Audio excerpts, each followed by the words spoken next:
Muy buenas tardes a todas y a todas, a todes. Nuevamente sean bienvenidas al Seminario Taller Acompañamiento Terapéutico, Clínica y Política, organizado por la Cátedra Libre Oscar Mazota.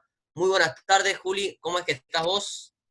Muy bien, Mauro. Aclaro para el público que la vez pasada me preguntaste cómo estaba, yo te dije bien, como si la estuviera pasando re mal, pero estaba bien. Pasa que estaba dormido porque las clases las grabamos a la mañana para que salgan a la tarde. Exactamente. Hoy tenemos la clase, en términos estrictos, sería la número 5, pero en términos virtuales es la número 4. La clase del día de hoy, del día de la fecha, va a desarrollarse en función de dos experiencias situadas en el viejo continente en dos países diferentes. Dicho esto, le doy la palabra a mi compañero Julián Setti, que va a arrancar por una de ellas. Vamos, Juli. Bueno, buenas tardes a todas y a todos y a todes. Vamos a arrancar a hablar en principio de una experiencia que es la experiencia inglesa. Para que nos situemos, estamos hablando del Reino Unido en la década de los 60. ¿Qué pasaba en la década de los 60 donde surgen estas experiencias? Bueno, primero que nada, surge el movimiento antipsiquiátrico o de la antipsiquiatría, con dos exponentes, que ahora los vamos a ver, largo y tendido, que son Ronald Lyne y David Cooper, entre otros, ¿no? Pero más que nada ellos. Y ellos están enmarcados en un momento histórico, político, cultural, muy convulsionado, o sea, estamos hablando de una suerte de explosión post Segunda Guerra Mundial, en la cual aparece muy fuerte el movimiento hippie, aparece muy fuerte la experiencia de liberación sexual, aparece muy fuerte una crítica a la censura, y desde ahí se pueden pensar toda una nueva línea de lo que es el cine. También aparecen de alguna manera, con mucha potencia, las radios FM y las radios pirata, que son radios que vienen a cuestionar un poco el lugar de las AM, pero también lo novedoso, si podemos pensar, de las radios FM, es que eran radios donde se transmitía política, se discutía política y se pasaba rock and roll. Hay un auge del rock and roll en este momento, que uno lo puede pensar, me siento viejo diciendo rock and roll, es un auge del rock, no parece que fuera un programa. En este podemos pensar a los Beatles, venían con todo, como una movida muy fuerte, un eco de toda una generación. También los Beatles, o sea, estamos hablando de años 60, bueno, los Beatles en el 62 la pegan, podríamos decir, con un tema llamado Let Me Do. En el 63 con She Loves You, que fue así como se conoció en todo el mundo. Y un poco se coronan con Yesterday en el 65. El año 65 es clave. Ahora vamos a ver por qué. Porque es interesantísimo pensar que en el año 65, en simultáneo, que los Beatles están con Yesterday y demás, es el año donde los Rolling Stones, por ejemplo, también de Londres, la rompen, explotan en todo el mundo, y con toda una trayectoria que vienen llevando. Ahí Mauro va acompañando. En el mismo año 65 se funda Pink Floyd, y no es menor esto. Pink Floyd es una banda de rock progresivo, sinfónico, psicodélico, donde, y esto lo vamos a ver en distintos momentos después en la clase, Pink Floyd, por ejemplo, uno de los fundadores, uno de sus referentes más fuertes, que fue Syd Barrett, tiene toda una serie de experiencias muy potentes con la locura y con el ácido lisérgico, lo cual después lo vamos a ver, pero bueno, este es el momento, y estamos ahí nomás, son a unos minutos, en los 60, de que también surja un poco de nuevo, todo en Londres, la primera ola de lo que es el punk rock. Ahí vamos a tener a referentes de la talla de los Sex Pistols, de Clash, en Estados Unidos los Ramones, toda una movida muy picante, podríamos decir. Ahí Mauro tiene el libro de Clash, muy picante. Y uno puede decir, bueno, ¿qué tiene que ver esto con una clase de acompañamiento terapéutico donde se habla de antipsiquiatría inglesa? Bueno, mucho, porque todo esto configura un escenario cultural, político, social, del cual surge todo este movimiento antipsiquiátrico, contestatario. En principio, digo, entre el año 62 y el año 66, Ronald Lyne y David Cooper son dos psiquiatras bastante a tono con la época, bastante polémicos, los podríamos pensar hoy en algún punto, que llevan adelante una serie de experiencias, entre las cuales está en comunidades terapéuticas, no me sale la palabra, una serie de experiencias en comunidades terapéuticas donde dan vuelta a todo, por decirlo de algún modo, o sea, cuestionan muy fuerte cómo están organizadas las comunidades terapéuticas, la jerarquía de las comunidades terapéuticas, cómo la lógica de las comunidades terapéuticas. Digo, ahí hay una experiencia que se puede encontrar en un libro que se llama Psiquiatría y Antipsiquiatría, justamente, también de David Cooper, donde él habla de la Villa 21 o del Pabellón 21, depende de cómo sea la traducción, ¿no? Pabellón 21. Bien, punto número 1, contexto histórico, dentro de lo que es la experiencia inglesa. Ahora vamos a pasar al punto número 2, dentro de la experiencia inglesa, que tiene que ver con la clínica, o sea, ¿cuál es la propuesta, cuál es la apuesta clínica, terapéutica, que sostiene el movimiento de la antipsiquiatría o antipsiquiátrico? Bueno, en principio digo, está bueno poder pensar que hay una experiencia muy concreta que ellos tienen, que es la que los catapulta a ir por todo el mundo a contar lo que están haciendo, que es del año 65, digo, entre el 65 y el 70, ellos desarrollan una experiencia que fue mundialmente conocida como Kingsley Hall.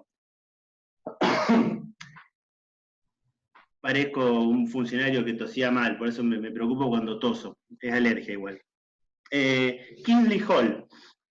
¿Qué es Kingsley Hall? Es una antigua casa situada en el este de Londres, una antigua casa muy grande, una casona podríamos decir acá en Argentina, que tiene donde entraban unas 15 personas y contaban aproximadamente con 20 habitaciones, digo, es una casa muy grande, que en principio era una iglesia, a principios del siglo de 1900, esa iglesia después la compran una familia, esa familia después lo que hace es, pone al servicio de la comunidad de esa casa, entonces no sé, en 1926, en una gran huelga de trabajadores que hubo en Londres, bueno, esa casa, por ejemplo, alojó con comida, techo, etcétera, a la gente.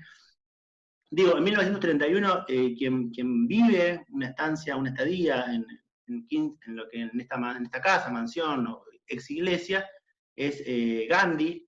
De hecho, al día de la fecha, la casa Kingsley Hall pertenece a la Fundación Gandhi. Toda esta casa, con toda esta historia, es en la cual va a funcionar una experiencia que es pionera en lo que es la antipsiquiatría, que es Kingsley Hall.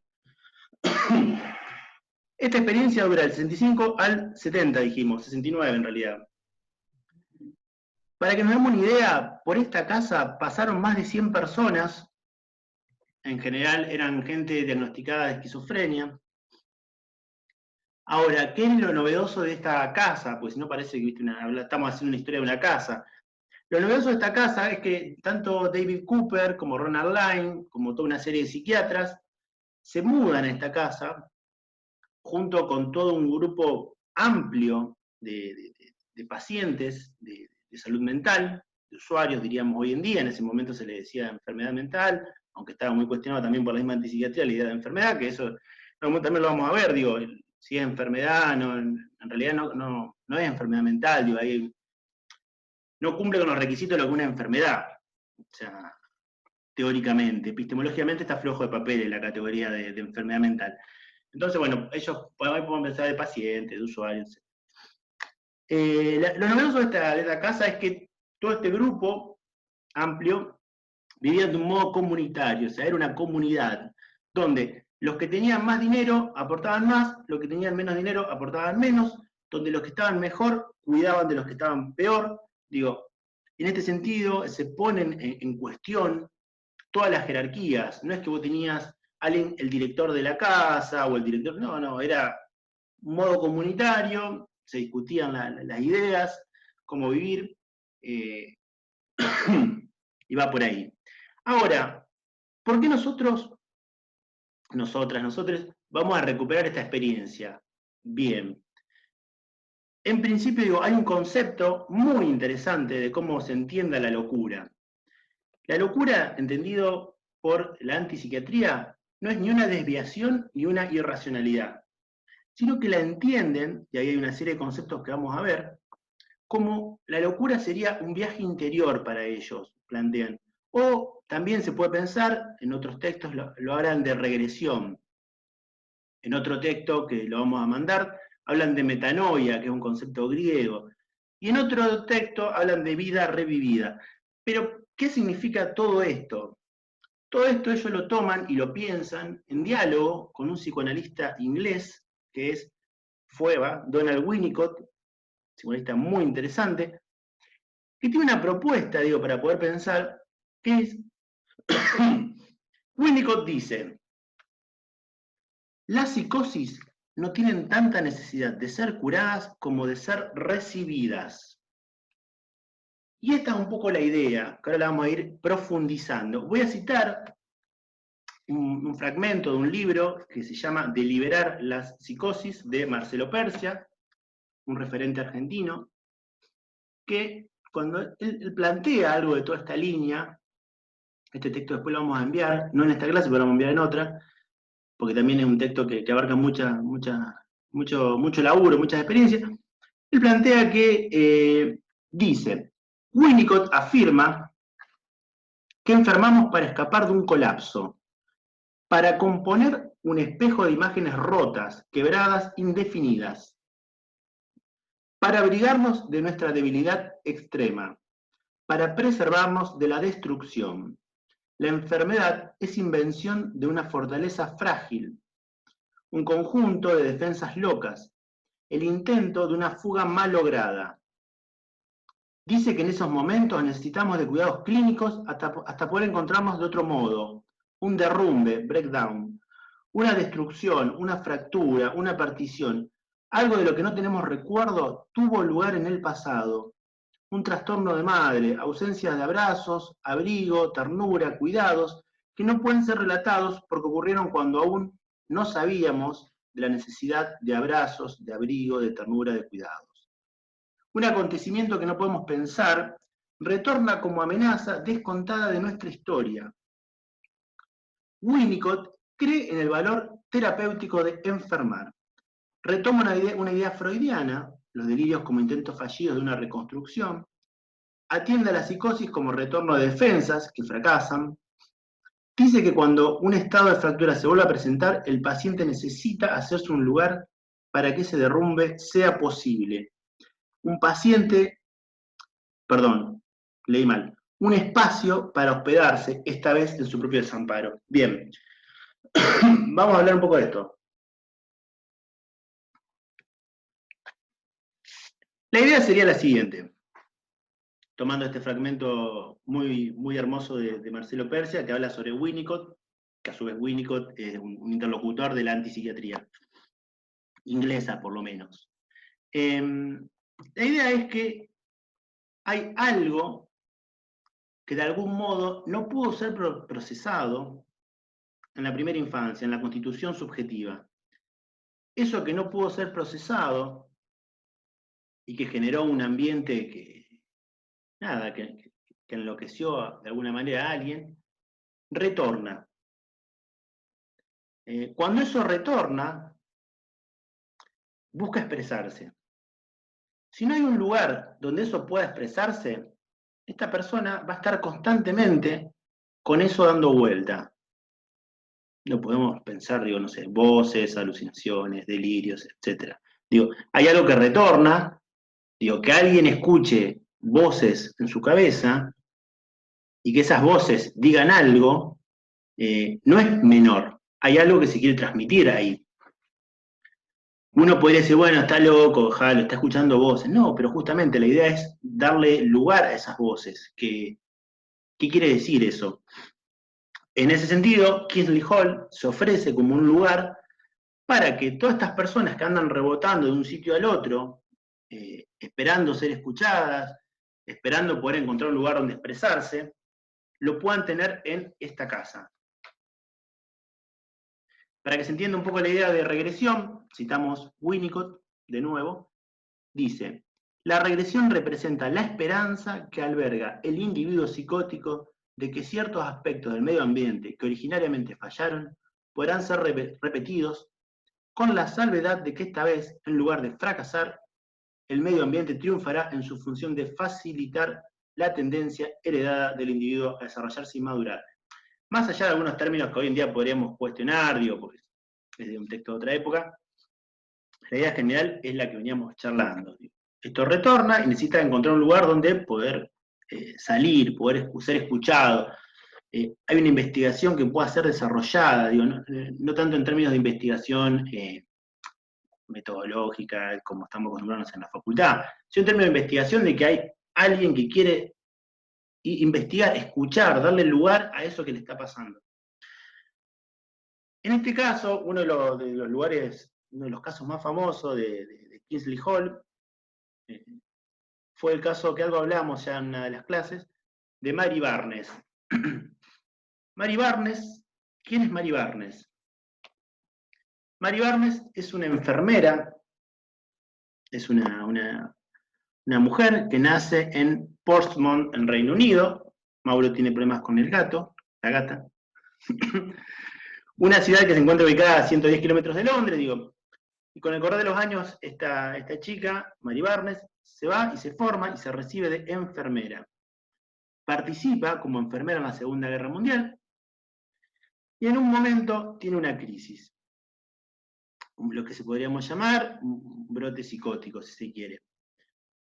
En esa crisis, ella la interna en distintas instituciones, conoce distintos hospitales, etc.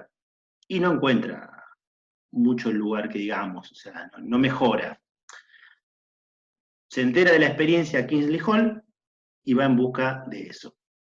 En Kingsley Hall, digo, hay algunas cosas, vamos a leerla porque es la palabra de ella, ¿no?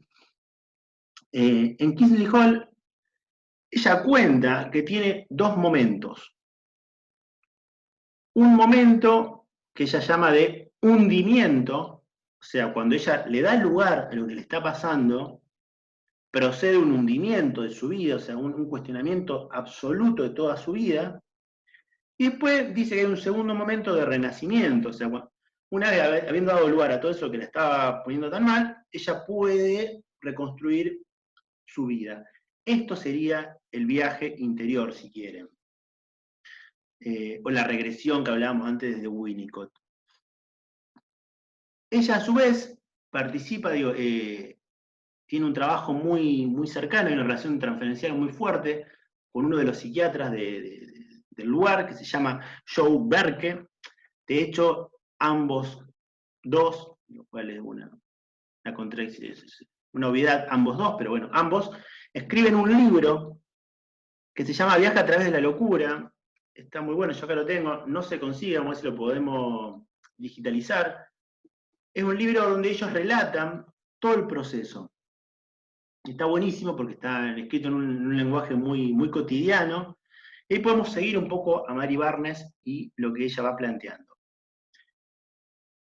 La escena más conocida, digo, de Mary Barnes, la vamos a leer, ¿no? Vamos a leer un segundo al psiquiatra de Mary Barnes, Joe Berke, al compañero de ella durante Kingsley Hall. Dice: un día Mary trató de cerciorarse de mi amor. Por ello, mediante una prueba definitiva, se cubrió de mierda y aguardó mi reacción, pues estaba absolutamente segura que su mierda no podría repugnarme. Cuando, sin sospechar nada, entré a la sala de juegos y me abordó una Mary Barnes hedionda que parecía salida de una historia de terror. El horror y el asco me embargaron. Mi primera reacción fue la huida. Me alejé a grandes pasos, lo más rápidamente posible. Por fortuna no intentó seguirme. Recuerdo muy bien mi primer pensamiento. Es demasiado esto. Dios santo, estoy harto. A partir de ahora que se cuide sola. No quiero nada más que ver con ella. Digo, estas son las palabras del psiquiatra de Mary Barnes, en realidad del antipsiquiatra, lo cual es interesante porque ahora está de moda la palabra romantizar, etcétera, porque, bueno, hay toda una cuestión al patriarcado y demás, pero digo, para no romantizar tampoco estas experiencias, estamos hablando de que lo que acontece es una chica que está toda embadurnada con materia fecal, con caca, mierda, dice él sin tapujos, que va y lo aborda, y el hombre que no sabe qué hacer, digo, no es que como es reprogre, dice, uy, qué bueno que estás embadurnada. Dice, no, me fui a la miércoles, no sabía qué hacer. Ahora él después cuenta que esto lo charlan bastante, y que en un momento, y esta es una de las escenas más conocidas de esta situación, Mary Barnes también está todo embadurnando todas las paredes, etcétera, con mierda, diría Joe Berke, que si uno dice mierda y lo dice un inglés va a sonar mejor que si lo digo así nomás. Y no digo materia fecal. Bueno, estaba embadurnando todo con mierda. ¿Qué hace Joe Berke? Le dice, che, después que lo pensó, después que estuvo dándole una vuelta a esto, dice, che, para mí le falta color a eso. Y le da unos crayones. A partir de ahí, de esta intervención, después de una intervención que en los 60 y en los 70 fue muy discutida porque, digo, no sé, Foucault en el Poder Psiquiátrico la trabaja, Thomas Szasz en Estados Unidos la trabaja, la empiezan a trabajar muchas personas, tanto de la antipsiquiatría como de otras corrientes, porque, nada, tiene un efecto potente. Esta intervención, bueno, le da una vuelta distinta, o sea, evidentemente da en el clavo en algún punto. Mary Barnes empieza a hacer todo un trabajo de pintura, empieza a investigar sobre la pintura, entonces ya no era la pared embadurnada con mierda, sino que además tenía pintura, tenía otros colores, tenía qué sé yo, y empieza a investigar un poco todo ese campo, y de hecho ella termina siendo una referente bastante conocida, digo, del campo del arte en Reino Unido. Esto, a ver, aclarémoslo, no significa que todas las personas con las que nosotros trabajemos tengan que ser famosas para que haya algo que se trabaje, no. En este caso, digo, es paradigmático justamente por esto, digo, hay un trabajo de un hundimiento, una reconstrucción o una revivida. En esa reconstrucción de todo este proceso del viaje interior o de la regresión, etcétera, se puede pensar bueno, cómo sale adelante, cómo se lo labura, bueno, y es famosa. Entonces fue paradigmático. Otra de las cosas que pasaban en Kingsley Hall, y nos empezamos a poner cada vez más polémicos, es el trabajo que se realiza desde el psicoanálisis y el ácido lisérgico, el LSD. Otra vez, volvemos a la misma línea. Lo que se está pensando acá es que el LSD, que en ese momento circulaba, digo, era legal, o sea, hoy en día es una droga ilegal, digo, en ese momento era legal, circulaba en pleno movimiento hippie, etcétera, por todos lados, digo, era de compra fácil. El LSD para la antipsiquiatría es pensado como un potenciador químico que permite alcanzar un estado propicio para un mejor trabajo. ¿Qué significa esto? Que no es de cualquier modo. No es que, mirá cómo nos drogamos. No, era pensado en el marco de un tratamiento. Vamos a citar un poco a Cooper. ¿Qué dice Cooper del LSD? Y luego vamos a pensar unas cosas, porque digo, esto también tiene repercusión en Argentina, en los 60, en los 70. Citamos a Cooper, dice, cuando digo éxtasis, no está hablando de lo que hoy conocemos como el éxtasis, sino como un estado del alma, un estado subjetivo. Bueno, vamos. Cuando digo éxtasis me refiero a encontrarse fuera del propio yo, mediante una noia, que es un término griego, previa a través de la cancelación de nuestras mentes condicionadas. Naturalmente existe éxtasis de experiencia religiosa y estética al que se llega mediante un cambio químico, producido anteriormente y no mediante la ingestión de productos químicos. De hecho, hay muchos caminos al éxtasis y de ninguna manera son mutuamente excluyentes. Bueno, acá vamos a ver un poco esto. para que sea tomado con la seriedad que merece el tema y no a la chacota. El LSD, ellos lo piensan en el marco de un tratamiento terapéutico y lo que entienden es que esto que se denomina el viaje interior, que se expresa también en la locura, y un poco es lo que ellos laburan, es una forma de poder repensarse a uno mismo, por fuera de uno mismo, poder salir un rato de uno mismo para volver a pensarse, y en este correrse un poco de uno mismo y volver a pensarse, ellos dicen, nosotros no negamos que hay otras experiencias que también lo logran. Digo, está bueno pensarlo. No es que es Kingsley Hall o nada. Dice, no, dice, hay experiencias religiosas que logran esto. De hecho, David Cooper es muy cercano a lo que son las religiones orientales. Dice, hay otras experiencias, como puede ser con el LSD, que esto se logra. Dice, y hay experiencias, como puede pasar con la locura, donde no hay ningún producto químico ingerido, sino que es algo que el propio sujeto produce, donde esto también se puede llevar adelante. Entonces, en este sentido, el LSD vendría a cumplir una función, un potenciador, para lo que sería una suerte de liberación personal y social, digo. Por medio de poder repensarse uno, pues puede pensar también los otros. Estas experiencias tuvieron mucha resonancia en Argentina en los 60. Digo, y ahora vamos a ver un poco algunos casos paradigmáticos de Argentina. Es interesante para poder pensarlo, digo, porque si no parece que esto pasó en los ingleses y que yo no tengo nada que ver. No, bueno, acá tuvo un peso muy fuerte. Digo, estamos hablando de los años 60. Digo, ¿qué pasó en Argentina o qué pasaba en simultáneo? Así como hablamos de los Beatles, hablamos de Rolling Stone, hablamos del movimiento hippie, del punk rock, etc. En Inglaterra, en Reino Unido. Bueno, ¿qué pasaba en simultáneo en Argentina? En los años 60, voy a citar un fragmento de un libro muy bueno que se llama La Voluntad, que cuando habla de una de las... es un libro que rescata referentes políticos, históricos, y cuando los rescata, hace toda una historización de la época. En los años 60, primero que es una época que nosotros tenemos asignada por dos golpes de Estado, digo, está el golpe de Estado de 1962 y el golpe de Estado de 1966. Contexto complicado, donde se empieza a organizar lo que eran distintos espacios de resistencia, pero a su vez se fortalecen otros espacios o movimientos políticos, como vos pensar la resistencia peronista, que duró 18 años, ¿no? Hasta el 73. O sea, hay una puja muy fuerte política, en el plano político, ¿no? En el plano cultural, contamos con el surgimiento de la minifalda, que fue una revolución, o sea, fue para lo que es la liberación feminista, digo, fue una reivindicación. Pero a su vez también todo esto iba acompañado, digo, para que nos hagamos una idea, digo, lo que se escuchaba en esa época, por ejemplo, era el Club del Clan, Palito Ortega, Los Guaguancó, empiezan a aparecer los Beatles, o sea, empiezan a llegar los Beatles hacia acá, que cuenta, en el libro La Voluntad dice, empezaban a aparecer los Beatles, y los mayores a su alrededor decían que eran un poco raritos, por lo del flequillo.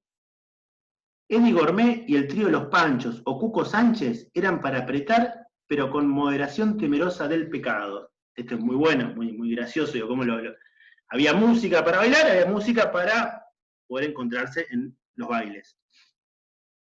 Y aunque parezca raro decir esto que vamos a decir, digo, un poco más de rareza, en Argentina hay una persona, una referente, digo, de la actuación, todos la debemos conocer, digo, es raro que, capaz que no conocemos esta faceta, pero conocida, que es Norma Leandro.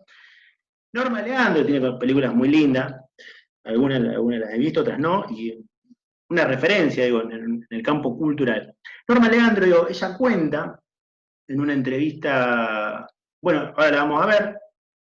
¿Te psicoanalizaste, Norma? Muchos años, sí, cerca de 15 años, y con ácido lisérgico. Ah, sí. Sí. ¿Y te dio resultado? Pues, creo que sí. Sí. Ella cuenta en esa entrevista que acabamos de ver su experiencia con el LSD.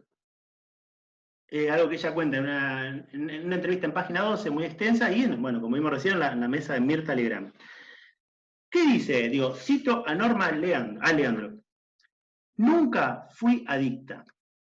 Durante muchos años hice una terapia pionera de Álvarez Toledo y Pérez Morales que combinaba psicoanálisis con ácido lisérgico.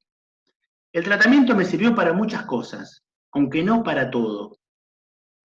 Tampoco ellos sacaron tan buenos resultados como esperaban, pero no me quejo, era grande, tenía 24 años y la idea era generar un análisis más profundo y menos controlado. Tenemos a Norma Leandro, que realiza psicoanálisis en los años 60, grupal, con ácido lisérgico, ¿no? Con LSD. Ella nombra a dos personas, dice Álvarez Toledo y Pérez Morales. ¿Quiénes son estas dos personas que Norma Leandro nombra? Bueno, para esto vamos a tomar un fragmento de un escrito de la época, un escrito que se produjo el 4 de julio de 1962, y ahora vamos a ver qué tiene que ver este escrito con todo lo que venimos trabajando. Es el escrito de un poeta, escritor, periodista y militante revolucionario muy conocido en el campo cultural argentino, que es Francisco Paco Urondo, que él publica una nota para la revista Leoplan que se titulaba Psicoterapia Argentina. Posiblemente muchos no lo sepan, yo hasta hace poco tampoco lo sabía, de la existencia de este texto. Paco Urondo es conocido por un montón de textos y de su militancia, y pero también como desde la literatura, etc. Pero yo no conocía tampoco este texto hasta hace relativamente poco.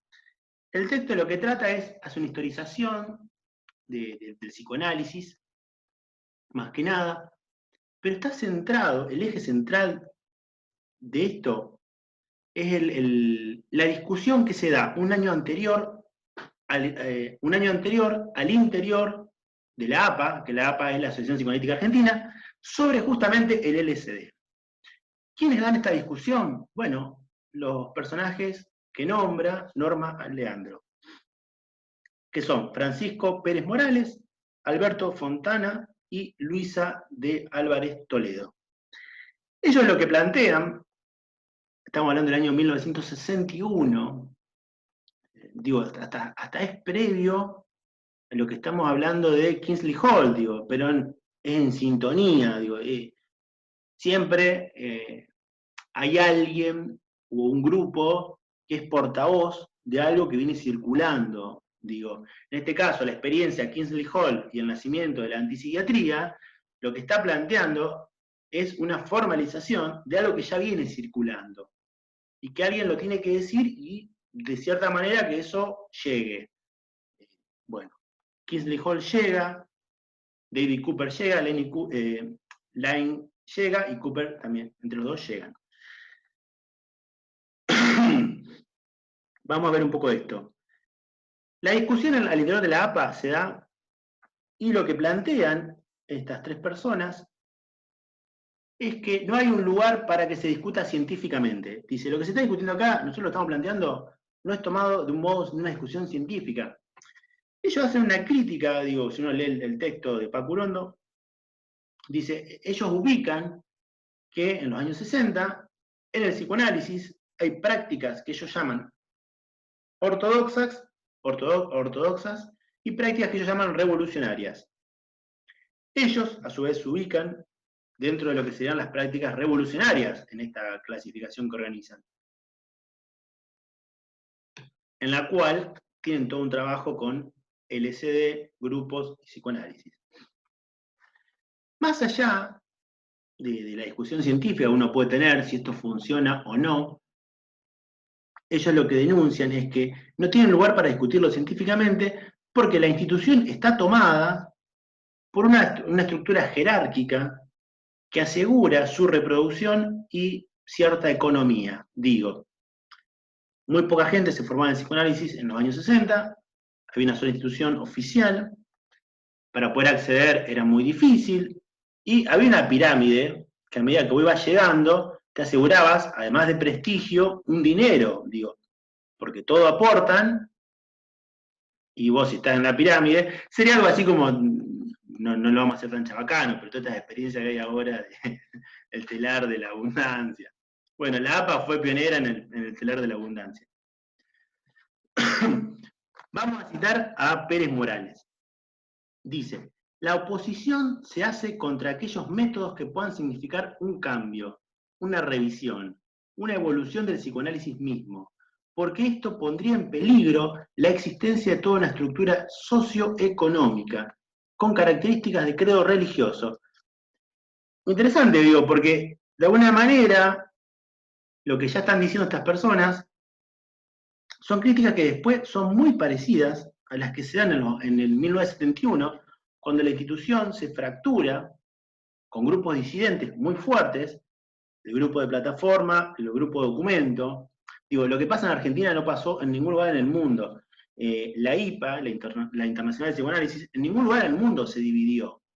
En Argentina sí, se divide, o sea, queda la institución oficial, pero un fragmento muy grande de personas se va en el grupo que se llama plataforma y otro en el grupo que se llama documento. Y las críticas que ellos retoman, en algunos aspectos son muy similares a esto, ¿no? La jerarquía, cómo está armada la APA, etc. También hay una discusión política de fondo muy interesante, que no vamos a llegar a abordar ahora.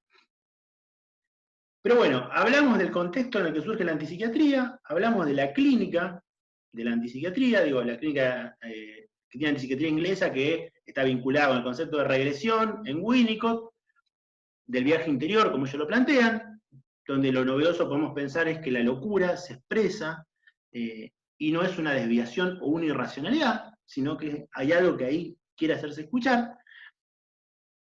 Y ahora vamos al tercer punto, que es el punto de la política. O sea, como bien se llama el seminario acompañamiento terapéutico, clínica y política, vimos algo de la clínica, ahora vamos a ver algo de la política. Cito un fragmento cortito de David Cooper. Dice David Cooper, la antipsiquiatría nació como una lucha dentro de las instituciones, frente a la represión y la violencia que existía dentro de los manicomios. Pero los antipsiquiatras vieron la necesidad de dar un paso más y salir de las instituciones y politizar la locura.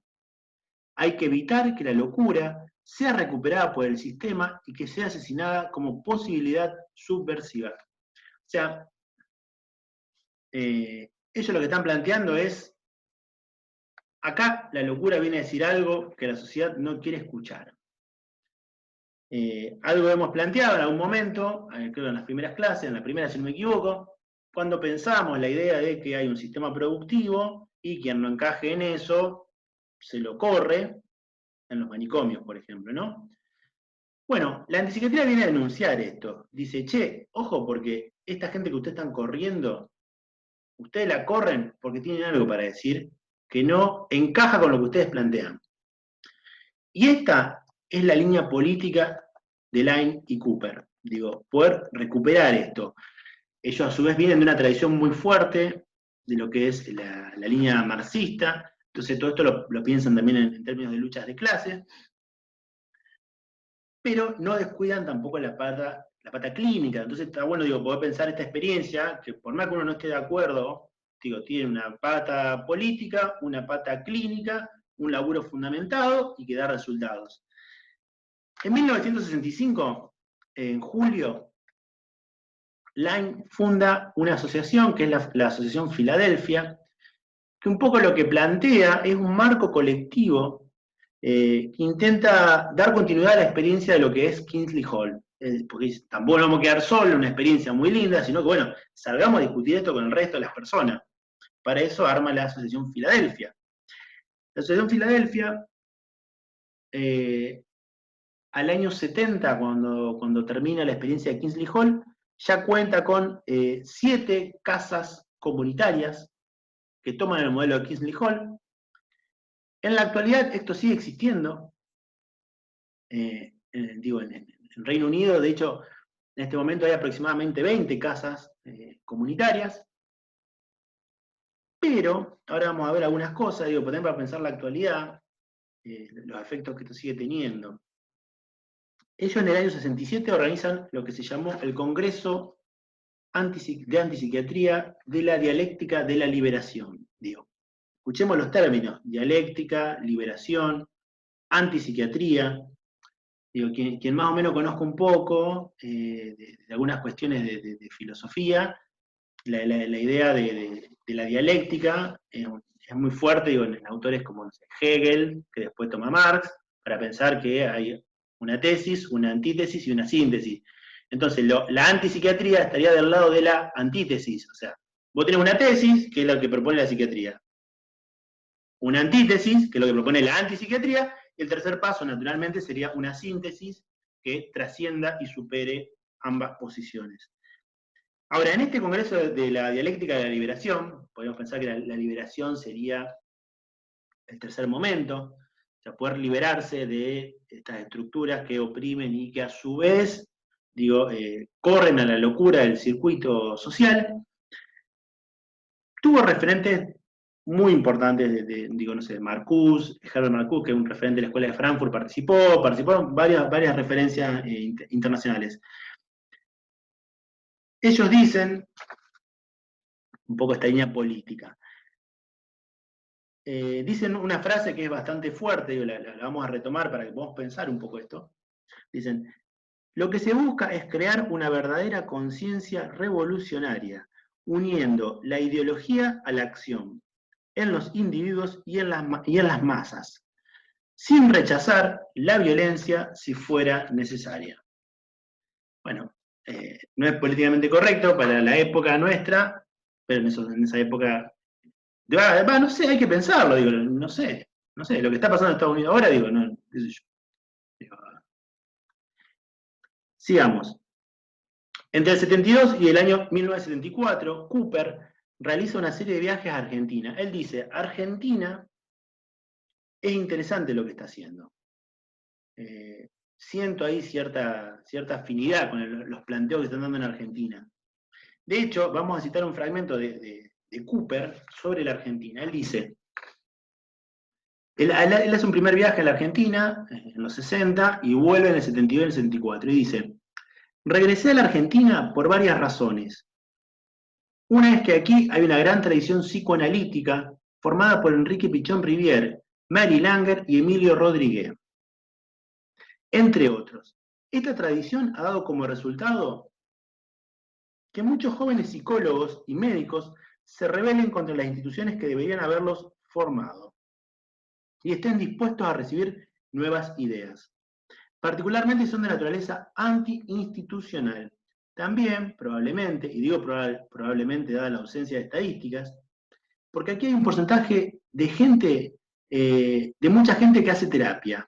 Es mayor que el porcentaje registrado en Estados Unidos, dice Cooper, perdón. Mayor, por cierto, al de cualquier país europeo. Por ende, una gran cantidad de psiquiatría revela la necesidad de una gran cantidad de antipsiquiatría, y también significa que aquí la gente se haya más honestamente dispuesta a conocerse a sí misma y a transformarse a sí misma. Digo, él ve que en Argentina hay un auge muy fuerte de lo que es la psicología, el psicoanálisis y las terapias en general. Dice, hay mucha psiquiatría. Y bueno, si hay mucha psiquiatría, puede haber mucha antipsiquiatría también. Más con referentes de la talla como los que el nombre, Emilio Rodríguez, Pichón Rivière, Mimi Langer, etc. Para cerrar esta parte, hay un texto de Michel Foucault, un texto muy curioso, un libro que se llama La vida de los hombres infames. Digo muy curioso porque no hay demasiada información del libro, pero que reúne una serie de textos cortos, textos breves, intervenciones de Foucault. Hay un texto que es el número 4 del libro este, La vida del hombre infame, que se llama Psiquiatría y Antipsiquiatría. Tiene el mismo nombre que un texto de David Cooper del 67, que también se llamaba Psiquiatría y Antipsiquiatría. En este texto, Foucault sostiene que hay una diferencia, él dice, hay una diferencia entre lo que es la psiquiatría, la antipsiquiatría, pero él ubica que hay algo intermedio, que es la despsiquiatrización. Y él dice, la gran diferencia entre todo lo que sea psiquiatría despsiquiatrización, que podría ser una crítica a la psiquiatría, y la antipsiquiatría, dice, es que la antipsiquiatría tiene un programa político, tiene un programa político concreto que de alguna manera organiza todo lo demás. Ese programa concreto, digo, no es igual en todos lados.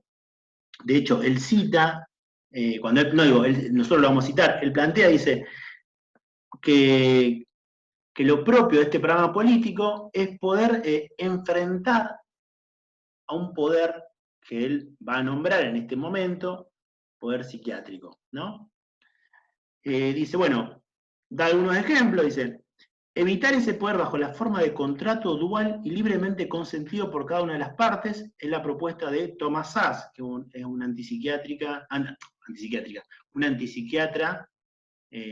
norteamericano, que viene con una línea liberal muy fuerte, digo, a diferencia de estos autores que son de una línea marxista, de izquierda. Bueno, Thomas Szasz viene una línea profundamente liberal que reivindica y que va por esa línea, y a su vez dice, bueno, yo soy liberal, y en tanto apoyo a la libertad individual, el manicomio viola todo tipo de libertad individual y todo tipo de conciencia individual, porque te lleva puesto. Entonces, bueno, él plantea la posibilidad de pensar un contrato entre el paciente y el psiquiatra, en la cual esté explicitado cuál va a ser el tratamiento y haya mutuo acuerdo. Él dice, Foucault dice, hay otra posibilidad que es acondicionar un espacio privilegiado en el que esos poderes se vean suspendidos o exorcizados si se pretenden resurgir, y esto sería Kingsley Hall. Aislarlos uno a uno y destruirlos progresivamente en el interior de una institución de tipo clásico, Cooper en el pabellón 21. Religarlas a las otras relaciones de poder que han podido determinar ya en el exterior del manicomio la segregación del individuo como enfermo mental. Esto es Gorizia, Basaglia.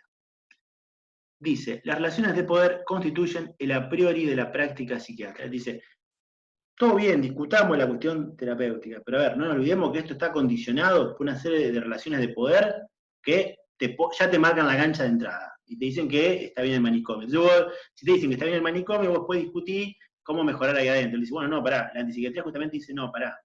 Primero discutamos qué onda esas relaciones de poder que organizan el manicomio. En simultáneo vemos la cuestión clínica. Para ir cerrando, hay un epistemólogo chileno, Carlos Pérez Soto, que escribe un libro en el año 2012 que se llama La nueva antipsiquiatría, y él plantea algunas cosas, digo, que está bueno retomar para cerrar esta parte, que él dice que toda esta primera oleada de antipsiquiatría tuvo como referentes a psiquiatras que se cuestionan su propia práctica, ¿no? Que cuestionan su propia práctica, cuestionan las relaciones de poder, como decíamos recién, cuestionan un poco toda esta escena. Ahora dice, a partir de los 80 hay una mutación de lo que es la antipsiquiatría, y esta mutación se empieza a expresar en procesos sociales con la configuración de grupos y colectivos de sobrevivientes del manicomio. Digo, hay pacientes externados que se empiezan a nombrar a sí mismos como sobrevivientes del manicomio, por todo lo que lleva el manicomio, y en tanto organización se empiezan a disputar políticamente cuál es el lugar en la sociedad de los usuarios y ex usuarios del manicomio, digo, o sobrevivientes, mejor dicho. Y acá, digo, esto está buenísimo, porque esto lo podemos pensar, digo, ya tenemos a personas que han sido internadas que con voz propia salen a discutir. Si hubo una primera oleada donde eran los psiquiatras los que discutían, esto configura un marco tal que después, digo, la acumulación política es tal que después permite que los usuarios salgan a discutir. Che, ¿qué están haciendo conmigo? ¿Qué onda? De hecho, en este momento, digo, en Inglaterra es muy fuerte, hay un movimiento heredero de la antipsiquiatría, digo, que se nombra como heredero de la antipsiquiatría, que se llaman los grupos escuchadores de voces. Son grupos de usuarios que se juntan y hablan de las voces que están escuchando. Y le buscan la vuelta a eso. En general no hay ningún profesional, sino que son grupos autoconvocados que se organizan y se discuten y cuentan lo que les está pasando.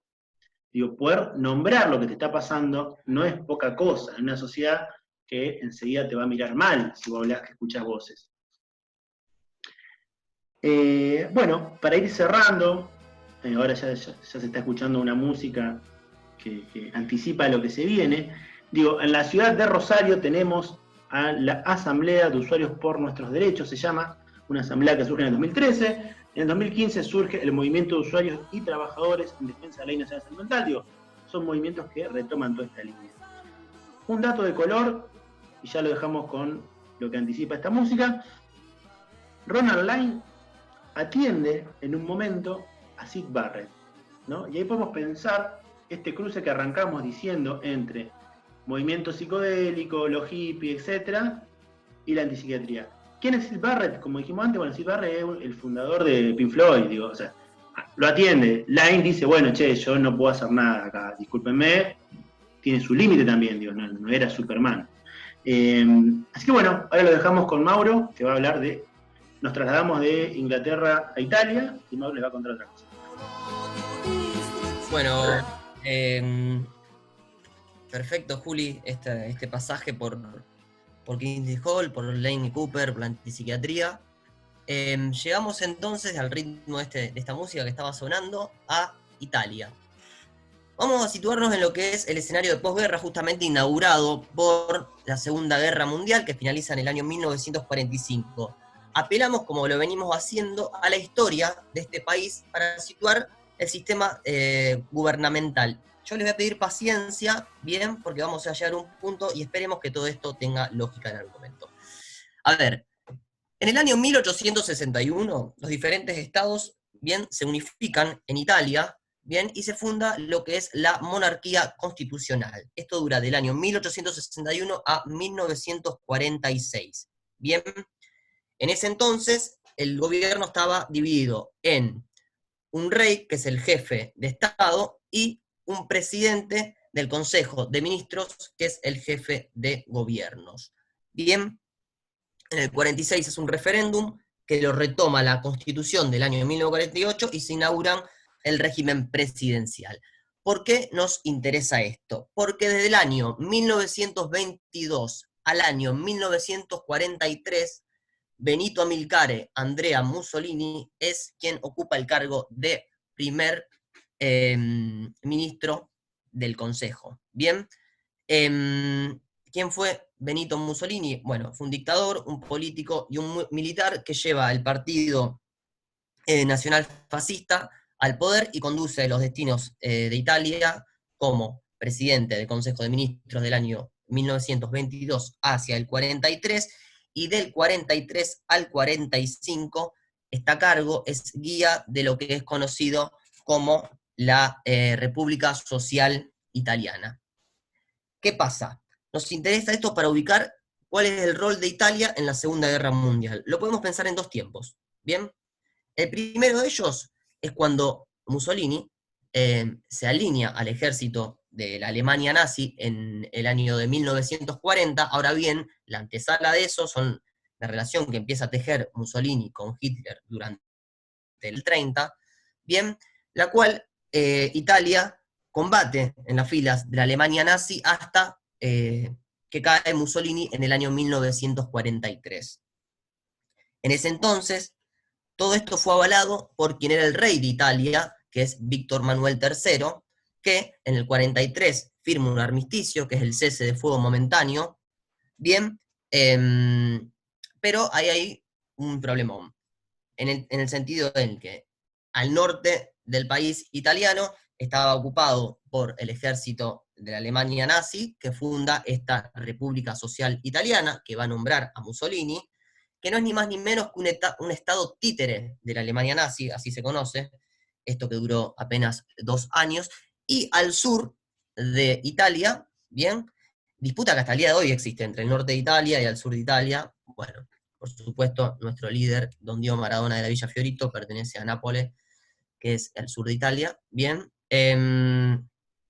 Decíamos, del 43 al 45 tenemos 2 bandos dentro de la misma Italia, se inaugura algo así como una guerra civil y se empiezan a combatir entre los mismos tanos con, por supuesto, nazis en el medio.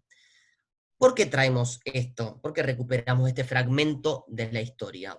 Porque queda muy en claro cómo dentro de un mismo país, dentro de una misma sociedad, se da la emergencia de lo que es conocido como una amenaza, como un peligro, y a partir de algo, que ahora vamos a ver qué es, se puede justificar su exterminio. ¿Bien? Esto ya lo hemos rastreado en clases anteriores con la figura del inmigrante, la figura del gaucho, la figura de las comunidades originarias, la figura del loco. Bueno, en el viejo continente esto también acontece.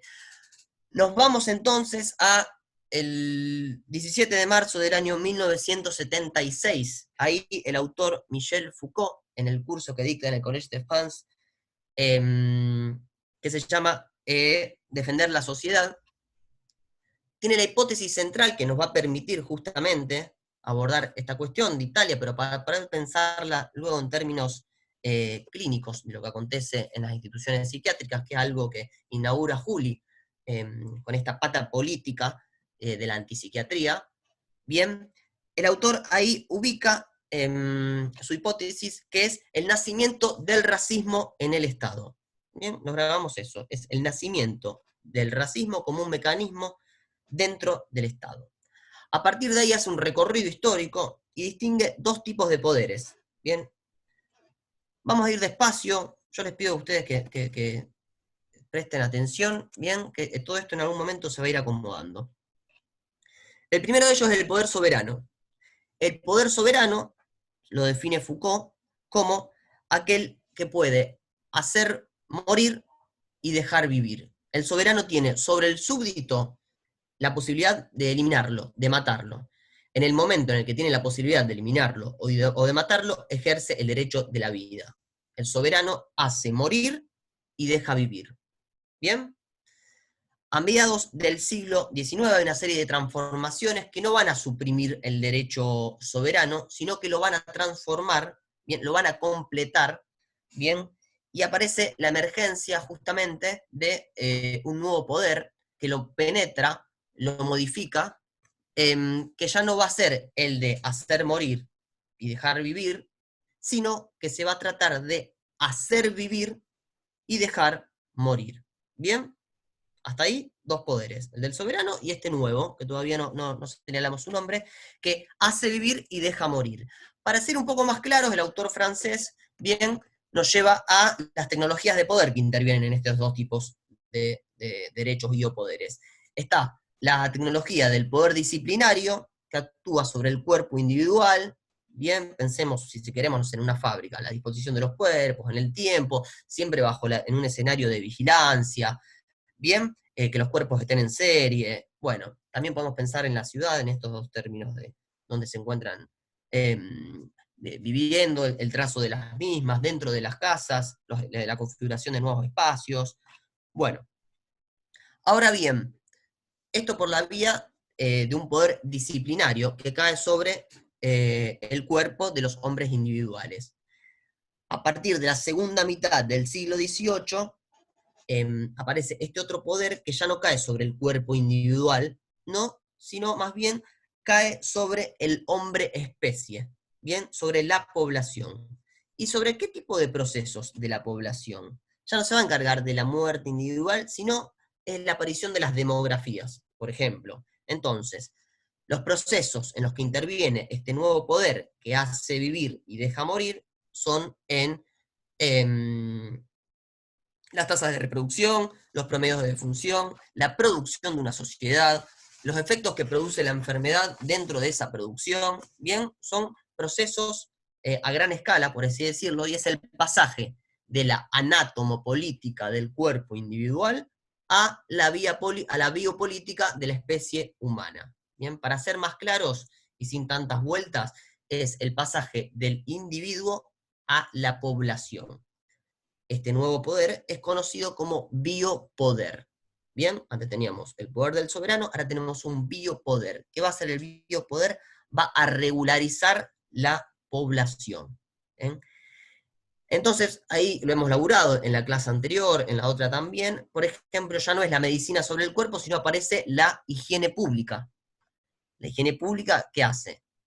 concentra información, normaliza el saber, hace campañas para medicalizar a la población, para educar en términos de higiene pública, bien, ya en términos de población. Entonces, si la soberanía hacía morir y dejaba vivir, tenemos que la vía política hace vivir y deja morir. El elemento que nos va a poder permitir, que es aplicable tanto para los cuerpos individuales como para la población, es lo que conocemos todos y todas, que ni más ni menos que la norma. La norma cae tanto para el individuo, para los cuerpos, como para la población en general. Bien, entonces es el biopoder el que toma a su cargo el hecho de hacer vivir con el polo del cuerpo y el polo de la población. La pregunta, como dirían los babasónicos, la pregunta es, ¿cuál es la pregunta? Bueno, ¿cómo puede ser que un poder que hace vivir, bien, permita la muerte? Porque definitivamente, como señalaba Juli hace unos instantes, la muerte está presente, por ejemplo, en lo que acontece en el país de Estados Unidos, o lo que acontece en muchos países, en el nuestro, en países vecinos. Bien, aquí interviene la hipótesis central del autor, que es el racismo. El racismo no se inventa, por supuesto, en este momento histórico. Lo que pasa es que ahora empieza a ocupar otro lugar. Empieza a ser parte de un mecanismo del Estado. El biopoder le da la llave al racismo para introducirse en la maquinaria estatal. Para que entendamos qué es el racismo es corte del continuum biológico. Es un corte de aquello que debe vivir y aquello que debe ser librado a la muerte. Bien, es el corte en el armado de una jerarquía, de la diferenciación, de la fragmentación de la sociedad en grupos, etnias o razas, calificadas estas en superiores y otras inferiores. Bien, es lo que le va a dar el visto verde, la luz verde, como se dice, y va a ser aceptable la muerte dentro de la maquinaria del Estado. Es el racismo. ¿Bien? ¿Se entendió hasta ahí? Bueno, esto inaugura entre la población, bien, como decíamos los tanos, que había dos bandos, como señalábamos con el inmigrante en su momento, con la locura, con los gauchos, bien, ya no una relación militar o guerrera, ¿no? Esto es ¿no? Sino una relación de tipo biológico. Y si decimos que hay una relación de tipo biológico, no estamos diciendo ni más ni menos que al que hay que eliminar no es al enemigo en términos clásicos, sino aquel que genera un peligro para mi raza. ¿Bien? ¿No? Entonces, son los peligros externos o internos con respecto a la población y para la población. Bien, entonces, el racismo es indispensable para que el Estado pueda dar muerte a alguien. Cuando Foucault habla de muertes, no habla únicamente de asesinatos directos, que por supuesto lo podemos ver en la televisión, ¿no? Pero también habla de asesinatos indirectos. Asesinatos indirectos, ¿qué quieren decir? Quiere decir multiplicar el riesgo de muerte, exponer a la muerte a ciertos grupos, dejarlos morir, o si no, la muerte política, la expulsión, el rechazo, etc. Entonces, tenemos un vínculo entre el discurso del poder, la teoría biológica del siglo XIX, esto que veníamos nombrando, y siempre hay un fondo donde se mete la cola, ni más ni menos que el evolucionismo. El evolucionismo siempre va a venir a justificar, a través de la vía del racismo, esta cuestión de la jerarquía de las razas, ¿no?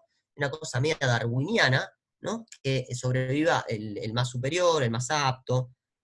Siempre que se quiso justificar la eliminación, el exterminio, el genocidio colonizador, cultural, las guerras, el encierro de la locura, se hizo con una base de evolucionismo.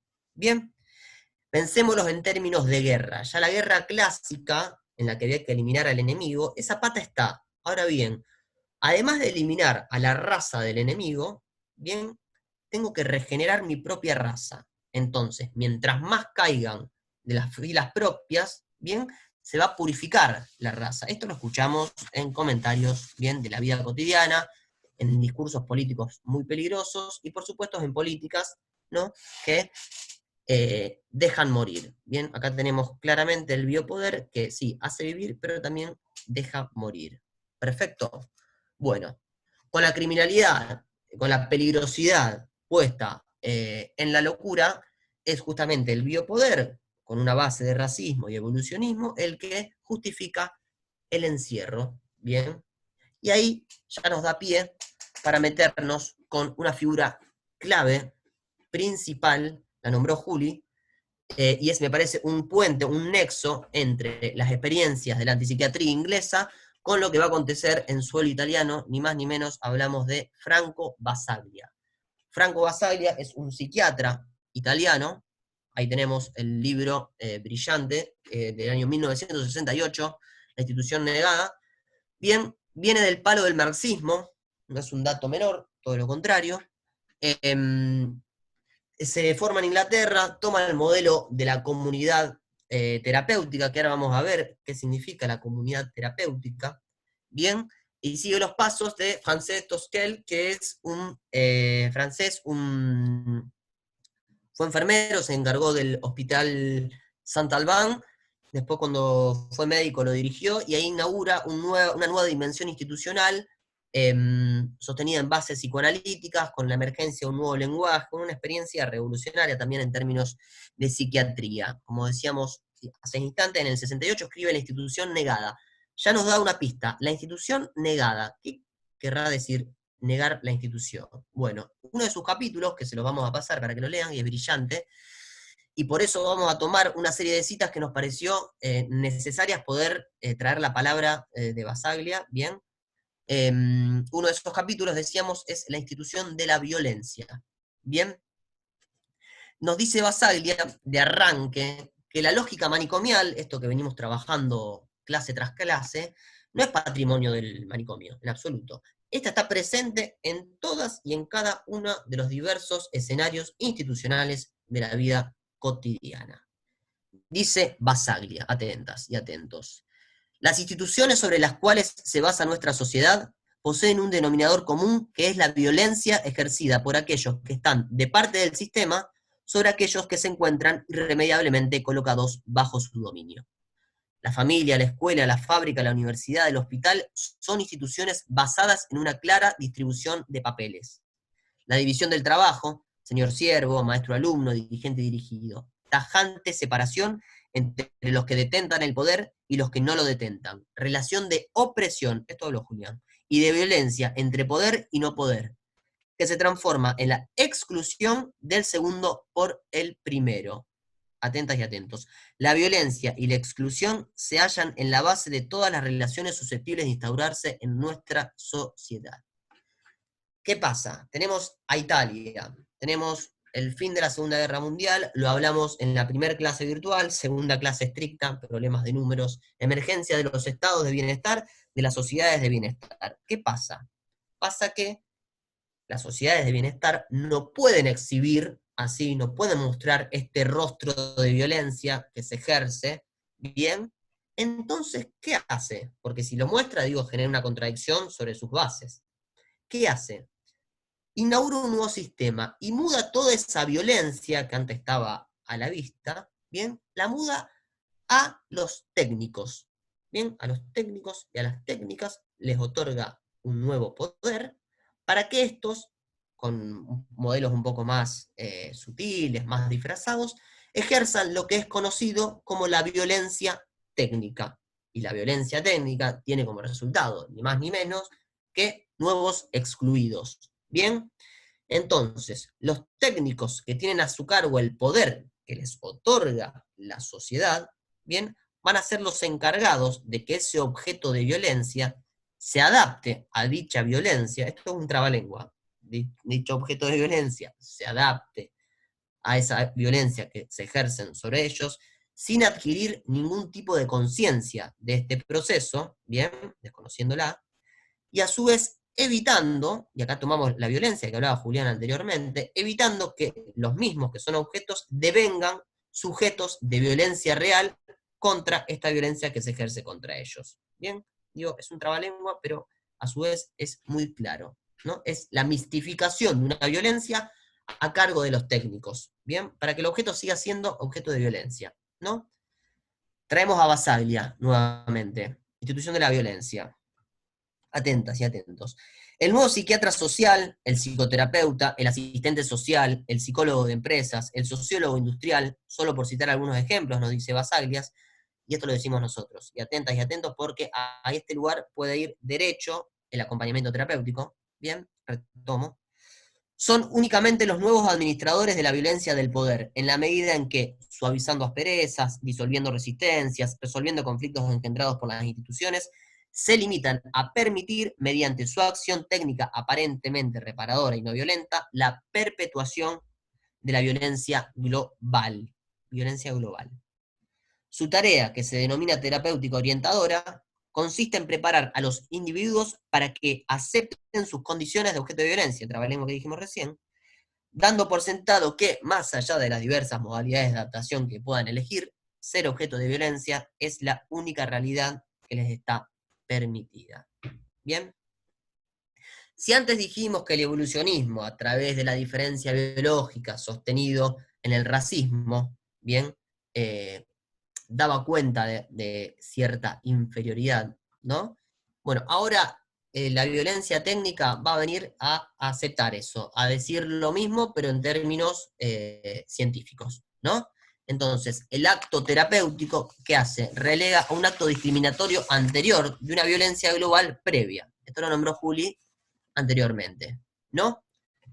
Nuevamente aparece la norma que indica hasta dónde sí, hasta dónde no, todo lo que esté por fuera de la norma, bien, que crea justamente esta sociedad de bienestar, bien, correrá destinos no muy agradables. Basaglia, que es alguien que caminó muchísimos manicomios, se da cuenta que en estas instituciones psiquiátricas hay elementos que no tienen absolutamente, digo, presten atención, un psiquiatra, hay elementos en las instituciones psiquiátricas que no tienen absolutamente nada que ver ni con la enfermedad ni con su cura. Y esto no es falta de clínica, es la dimensión política puesta a jugar en prácticas clínicas. ¿Bien? Seminario de acompañamiento terapéutico, clínica y política, no se pueden borrar. Bien, entonces, estos elementos que absolutamente no tienen nada que ver con cuestiones de enfermedad, bien de diagnóstico, no, tienen que ver con condiciones sociales, políticas y económicas. Señala Basaglia que si alguien armó este escenario es la medicina psiquiátrica, bien, la clásica, que dice que la locura, los enfermos mentales, están por fuera de la norma, hay una diferencia, una alteración biológica, bien, y el destino de los mismos no es ni más ni menos que la estadía en las instituciones psiquiátricas, encerrados, por supuesto, sin ningún tipo de derecho, donde serán los psiquiatras, y ahí puede ir en cualquier profesión, no, porque si no aparecen los malos de la película, no, ahí pueden ir psicólogos, asistentes sociales, acompañante terapéutico, enfermeros, digo, bien, serán los que van a nomenclar, catalogar y abordar de cierto modo este padecimiento mental.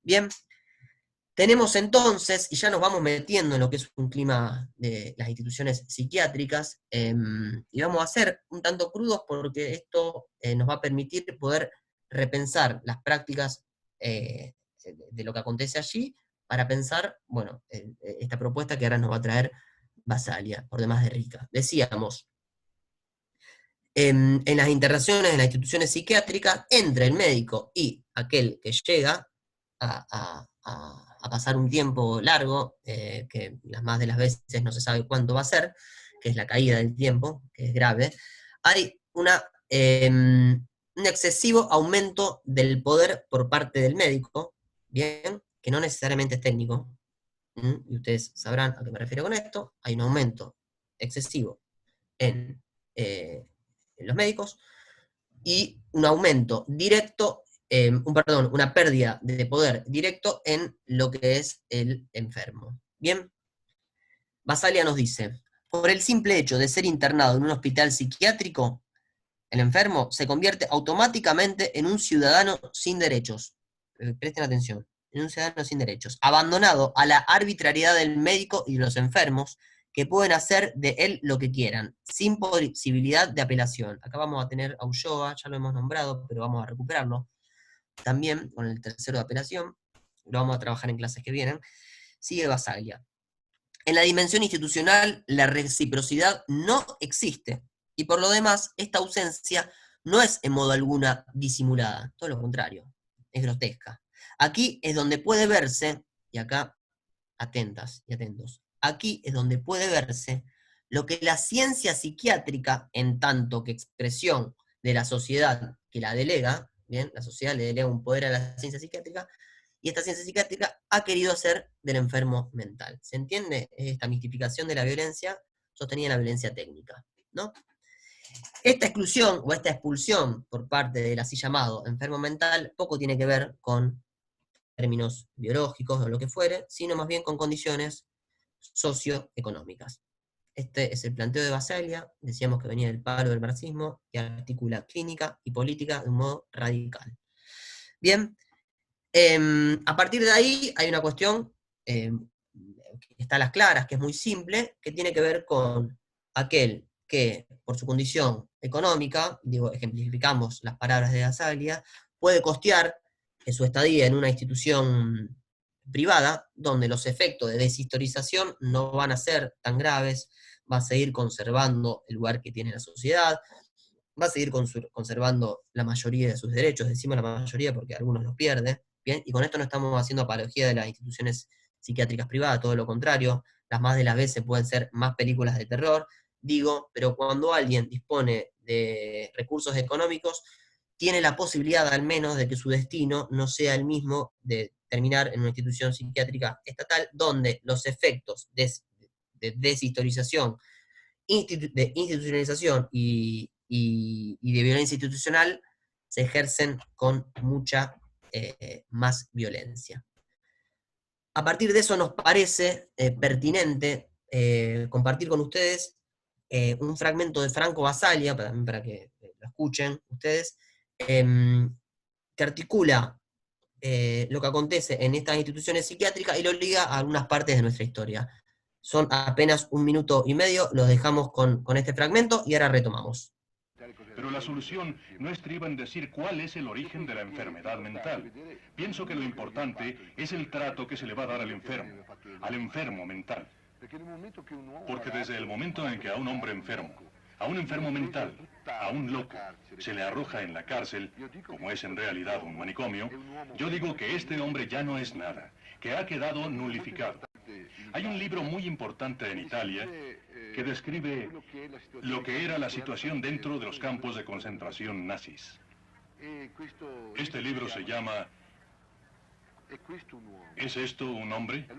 Pues en el momento en que entramos a un manicomio y miramos a un hombre sin cara, nos preguntamos, ¿es esto un hombre? Si entraran a un manicomio, de inmediato se darían cuenta que todos los hombres que están dentro no tienen cara. Tienen todos la misma cara. En Italia, en México, en los Estados Unidos, todos tienen la misma cara, la cara de un objeto. ¿Cómo se le puede hacer un diagnóstico a este objeto, a un hombre con quien hay que comenzar de nuevo? Entonces debemos preguntarnos por qué ha sucedido esto. ¿Cómo nos ponemos a discutir sobre medicamentos, problemas morales y demás, cuando deberíamos estar discutiendo sobre qué cosa es este sistema social que reduce a calidad de objeto a quien debería considerar como un enfermo? ¿Cómo lo rebaja a un ente cosificado, destruido? Nos preguntamos de nuevo, ¿por qué? Bueno, ustedes lo escucharon, y acá nos detenemos unos instantes. Bien, si hablamos de detención del tiempo, inevitablemente hablamos de los manicomios. Bien, para comprender este fenómeno lo podemos leer desde 2 puntos de vista. El primero de ellos lo nombra Basaglia, lo nombró Basaglia recién, que tiene que ver con el punto de encuentro, la similitud, esto aparece justamente luego de la Segunda Guerra Mundial, entre las instituciones psiquiátricas y los campos de concentración. Por nombrar algunas cosas, de hecho, Julián nombraba anteriormente sobrevivientes, instituciones psiquiátricas, la categoría sobreviviente aparece en sobrevivientes del Holocausto, en sobrevivientes del terrorismo de Estado, en la categoría de sobreviviente, digo, ¿no? Tiene un peso importante. Entonces, por nombrar algunos puntos de encuentro entre campos de concentración y hospitales psiquiátricos, tenemos el confinamiento de los cuerpos, tenemos las prácticas de deshistorización, prácticas sumamente deshumanizantes, pérdida del tiempo, pérdida de la identidad, ¿bien? A partir de ahí, me parecía pertinente poder transmitirles. Yo tuve la oportunidad de conocer un campo de concentración en las afueras de Berlín, su nombre no lo voy a pronunciar bien porque no sé alemán, se llama Sachsenhausen, o como carajo se pronuncie. Me parecía traer una viñeta, algo que nos transmite, por suerte hablaba en español, el guía. Este campo de concentración estaba cercado justamente con un enredado eléctrico, ¿bien? Este enredado eléctrico, al tomar contacto con las víctimas, ¿bien? Terminaba con sus vidas, ¿bien? Era automático, tenía un voltaje tan alto que quien tocaba este enrejado terminaba con sus vidas. Este enrejado se empieza a transformar en el último suspiro de libertad para las víctimas, viviendo el horror, el infierno mismo, como más de un autor ha nombrado los campos de concentración, contaba con ese último suspiro de libertad de ponerle fin, bien, lanzándose al enrejado eléctrico. Bien, esto es leído por los que dirigían el campo de concentración, y ahí podemos pensar la biopolítica, porque leído en términos demográficos, ubicaban que había una pérdida en la población, ¿no? Que era una disminución en la producción de trabajo, ¿bien? En todo lo que implicaba ese tipo de instituciones. Entonces, ¿qué hacen? Le quitan la electricidad, ¿no? Entonces, al quitarle la electricidad al enrejado eléctrico, le arrebatan de este modo, ¿no? El último suspiro de libertad, la última condición de determinar los destinos de la vida de las víctimas que lamentablemente habitaban los campos de concentración. Se ubica hasta dónde puede llegar, primero, el nivel de perversión, ¿no? Y segundo, prácticas deshumanizantes elevadas al cubo, ¿no? Bueno, retomamos. Decíamos que por un lado podemos pensar a los manicomios desde esta que nos trae Basalia y este ejemplo de Sachsenhausen, y por otra parte, y acá nos metemos en las experiencias locales que son brillantes, tenemos al gran Marcelo Persia y a su libro Deliberar las psicosis, que Juli posiblemente lo va a mostrar. Esto es como, ahí estamos, Deliberar psicosis. Que en uno de sus capítulos, que se llama En las orillas de una experiencia renegada, trae la figura, el recorrido vasto, impecable, y se los recomendamos, en algún momento lo vamos a pasar esa lectura. Deliberar la psicosis es un libro, bueno, de el gran Alfredo Moffat. Alfredo Moffat es alguien que camina a los hospitales psiquiátricos desde la década del 70, imagínense, y sigue laburando, y tiene un montonazo de escritos, bueno. Hace una radiografía de cómo funcionan los hospitales psiquiátricos monovalentes, o como queramos nombrarlos. Nos interesa a nosotros recuperar algunas escenas, ¿bien? Para traerles con mayor claridad o cotidianeidad lo que acontece en estas instituciones.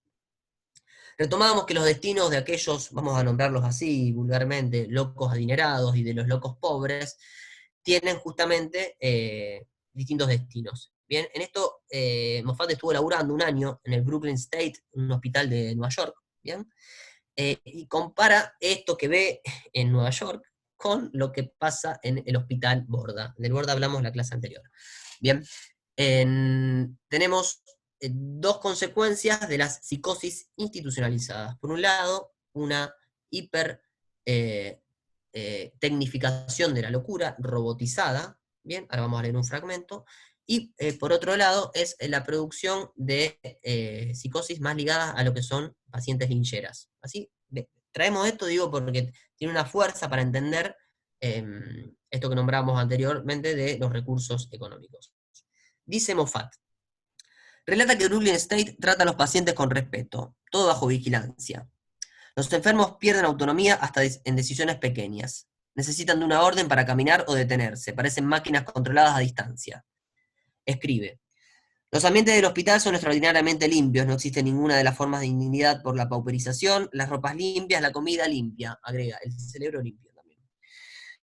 En un sistema compartimentado en el espacio por cerraduras, cada pocos metros todo el personal debe llevar llavero. Esto también pasa en las instituciones manicomiales locales, el famoso llavín. Y en el tiempo por transcursos, por estrictos horarios. Todo esto junto con una compleja red de reglamentaciones que definen continuamente el procedimiento para la más mínima acción, especialmente para el staff. Crea la imposibilidad de cualquier cambio, de cualquier iniciativa. ¿Bien? Moffat liga la figura de aquellos que ocupan las instituciones psiquiátricas de nuestro país, más ligadas, más que hipertecnificadas, robotizadas, robocopizadas, a un paria. Una criatura ínfima, desprovista de historia, desprovista de nombre. Admite que es un avance lograr para el internado una vida aceptable, una exclusión decente. Tenemos entonces esta escena que tiene que ver con las condiciones económicas, por así decirlo. Después nos vamos a algo del tiempo, algo que nos parece brillante. Decíamos que detención del tiempo es sinónimo de manicomio, ¿bien? Y acá aparece lo que nos dice Moffat, que tanto en las cárceles como en los hospitales monovalentes, el tiempo está detenido. Entonces, lo que se tiene es la sensación de un enorme y vacío presente. A partir de ahí aparece, ¿no?, algo que venimos pensando con Juli y con otros compañeros, lo indispensable del cigarrillo, ¿no? Si uno presta atención, en los hospitales psiquiátricos, lo que circula, lo que se pide, lo que tiene un valor incalculable, es la figura del cigarrillo. Dice, la función principal es hacer que el tiempo pase. Es la momentánea interrupción de una eternidad indefinida. En los hospicios, agrega, no hay relojes, no se festejan cumpleaños, no se verán a los muertos, no hay almanaques. Aquello que puede interrumpir el tiempo, en el mejor de los casos, además del cigarrillo, pueden ser las comidas, que por otra parte son indignas. Vamos a llevar a ese punto en unos instantes. Después se da otra escena, pasamos a la tercera escena, la escena de la comunicación. Digo, esto parece una película, por así decirlo, media mafiosa, de interrogatorios. Por un lado tenemos la figura del médico, que quiere arrebatar cierta información, y por otro lado tenemos la figura de los que están internados allí, que tienen que tener cuidado en lo que dicen, porque tienen muy presente que todo lo que digan puede ser utilizado en su contra. Tercera escena. Cuarta escena, que tiene que ver con la dignidad, clave para pensar el trabajo en términos de dignidad. Dice Moffat. Otra amputación que sufre el internado es la de la dignidad. Se siente una cosa en el internado. En el hospicio la gente está más por pobres que por locos. Allí la indignidad mayor es la comida pestosa, por los roles degradados, por el hacinamiento y el abandono. Por eso, atentas y atentos, por resolver cuestiones de dignidad es resolver cuestiones de sufrimiento. La dignidad no como lucidez, sino como continuidad humana, como reserva emocional de la palabra que todavía se piensa. Es el caso de alguien que cuida una gorra, que cuida un gorro, que pone la pava de los mates, que los comparte, cuando se podía compartir mates, que comparte un pucho, que pide fuego, que se hace amigo de un perro y ese amigo es el mejor amigo, o amigo de un pájaro, o de una hoja seca, ¿no? Es la dignidad, no como algo heroico, no, sino como afirmación. ¿Bien? Que le pone un freno, que le pone una pausa, que le pone un stop, ¿bien?, al goce del horror o la piedad. Última escena que traemos acá es la que Moffat va a laburar, que tiene que ver con el objeto cama, la cama, dentro de una institución psiquiátrica. Para ello pensamos ligarla a una banda que nos gusta, que se llama 2 Minutos, ¿bien? El líder es el Mosca. De hecho, en la canción, justamente, Mosca de Bar, hay una pregunta previa, unas palabras de Enrique Sims, que es un fragmento que lo pueden encontrar, la canción también ponen en YouTube, Mosca de Bar, y le preguntan una pregunta brillante: ¿qué es el bar, Enrique? Enrique Sims responde, bien, y entre las tantas cosas que dice del bar, dice lo siguiente: el bar es la última oferta de la eternidad, la última oferta que queda de la libertad. El peligro a que pierdas a tu novia, a tu novio, a que te enojes con tu amigo, a que aparezcan personas desconocidas. Yo creo que el bar es sobre todo, no digo la selva, pero por lo menos es el bosque que le queda a la ciudad. Él hace una comparación entre ciudad, bosque, digo, bueno, también es algo donde se respira algo de la libertad, ¿no? ¿Por qué traemos esto?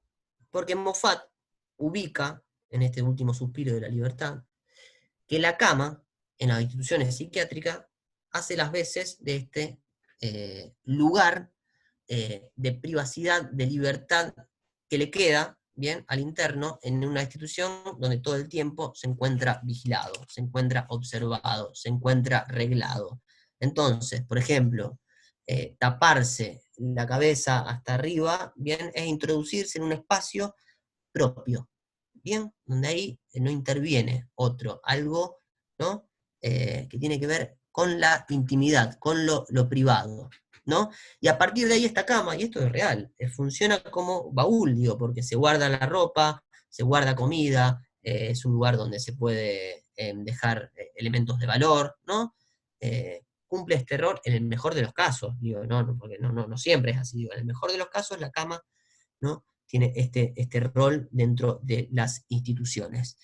Volvemos a Franco Basaglia, que se pregunta, esta pregunta es brillante, ¿no sería justo pensar que por el hecho mismo de que son social y económicamente insignificantes estos enfermos, son el objeto de una violencia original, la violencia de nuestro sistema social, que les arroja fuera de la producción y de la sociedad y les lleva hasta los muros del hospital?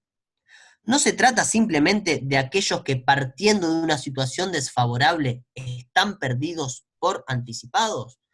Bueno, esto es lo que trae Julián, digo, ¿no? Que ahora lo recupera Basaglia, ¿no? Que la violencia tiene que ver con el sistema, con el capitalismo, con aquellos que quedan por fuera de la producción, que van a ser los mismos que van a ser arrojados dentro de los muros de estas instituciones, ¿no? Lo cual nos lleva a pensar la ética de nuestras prácticas, porque no es que nosotros estamos por fuera de los mismos. La lógica manicomial es tan severa con los usuarios, con los pacientes, como queramos nombrarnos, como así también con los trabajadores, quienes ocupamos ciertos lugares de responsabilidad, ¿no? Entonces, si aceptamos ocupar este lugar que la sociedad nos dona para ejercer esta violencia que Basaglia la nombra como violencia técnica, ¿no estamos siendo objeto nosotros de ese poder también? Entonces, lo que propone acá Basaglia es negar la institución. Por eso el título del libro, La institución negada. Se trata de una subversión institucional y científica. Basaglia lo que hace es, propone, como se forma en Inglaterra, el modelo de comunidad terapéutica. Pero una comunidad terapéutica, antes Julián habló de la APA, que iba de arriba para abajo, de los mandalas o esta cosa, no sé cómo se llama, ¿no? Digo, que va de la cúpula, de la cúspide hacia abajo, ¿no? Es lo de la abundancia. Bien, bueno. Lo que propone Basaglia es ir desde la base hacia la cúspide. No es verticalista, ¿no? Sino es horizontal. En ese sentido, no siguiendo justamente un modelo impuesto desde arriba, sino a partir de la construcción de una comunidad en la que trabajadores, usuarios constituyan un uno, ¿no? A partir de las necesidades que vayan armando, se construye esto que Basaglia propone como negar esta institución promotora de la violencia. Bien, por supuesto que esta empresa no es posible si no se tiene en cuenta todos los problemas, todos los quilombos que aparecen cuando alguien abandona las instituciones psiquiátricas. Y esto hay que decirlo, ¿no? Digo, porque alguien abandona la institución psiquiátrica y ¿qué pasa? No puede retornar a su núcleo familiar, no dispone de una vivienda digna, no dispone de un trabajo, la sociedad lo rechaza y lo empuja nuevamente al hospital, ¿no?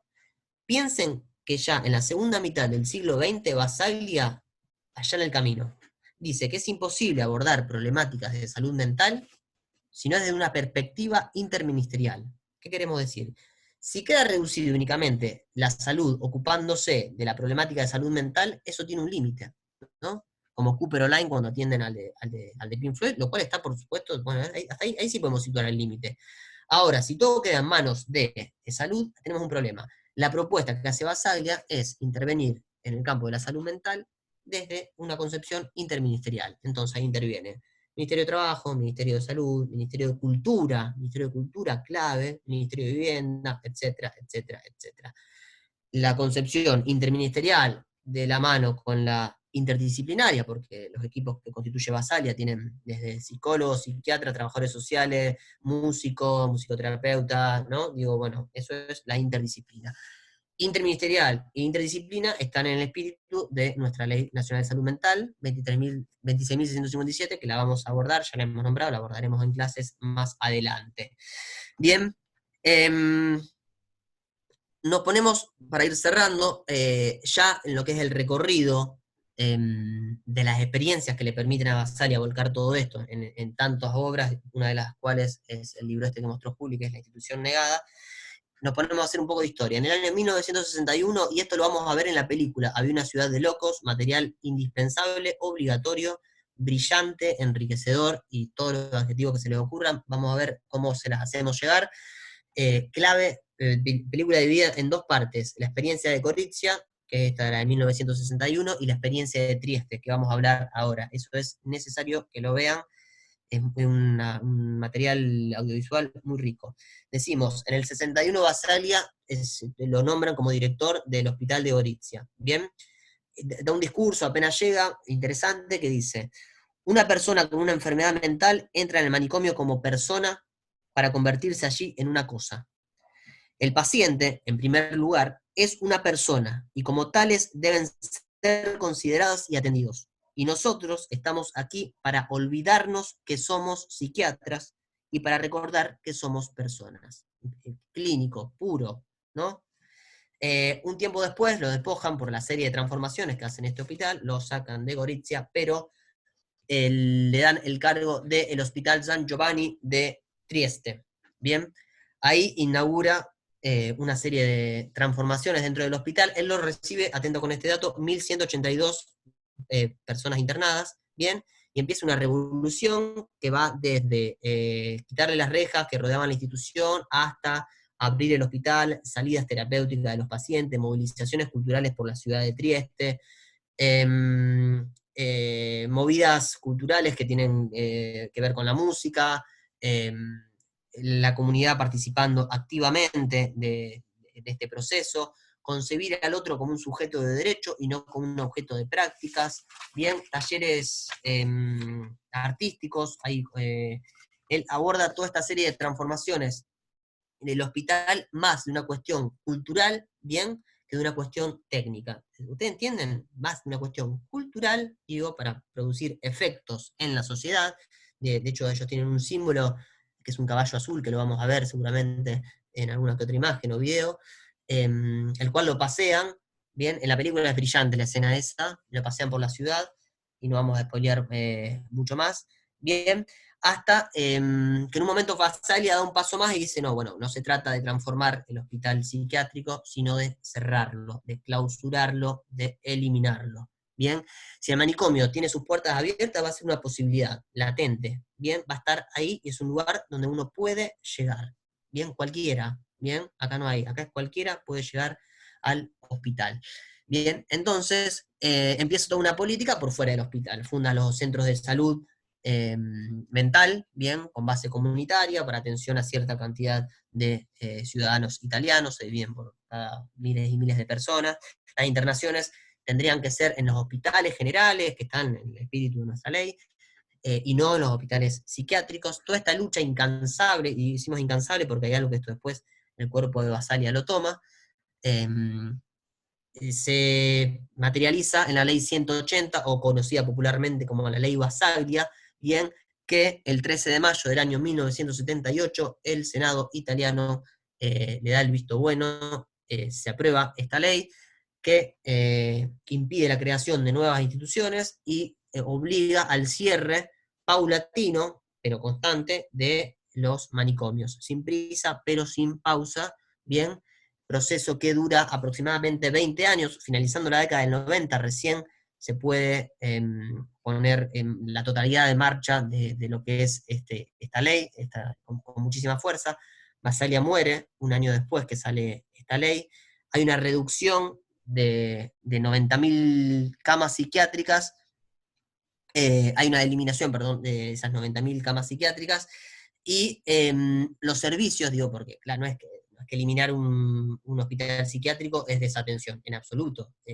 Es donde se deriva ese presupuesto. Entonces ese presupuesto se deriva a la construcción de servicios a lo largo y a lo ancho de todo el país italiano, en cuatro áreas territoriales, las leo. Centros de salud mental y consultorios, con asistencia territorial y domiciliaria, lo más cercano sería un centro de salud acá en nuestra ciudad, centros diurnos, estructuras semi-residenciales, lugares para que puedan estar un tiempo habitando ahí, centros psiquiátricos de diagnóstico y cura y hospitales de día, asistencia con internación, y estructuras residenciales de 24, de 12 horas o de las horas que sean necesarias. Las 1.182 camas con las que Basaglia recibe el San Giovanni de Trieste son reducidas a 140 camas a lo largo de todo el territorio. Y el complejo que funcionaba como un hospital, ahora lo ocupan facultades, y es un símbolo clave para la ciudad de Trieste, un símbolo de mucha fuerza, de resistencia. En el 1987 la Organización Mundial de la Salud toma la experiencia de Trieste, bien, y le recomienda justamente para el lineamiento de las políticas de materia de salud mental a los distintos países, la OMS.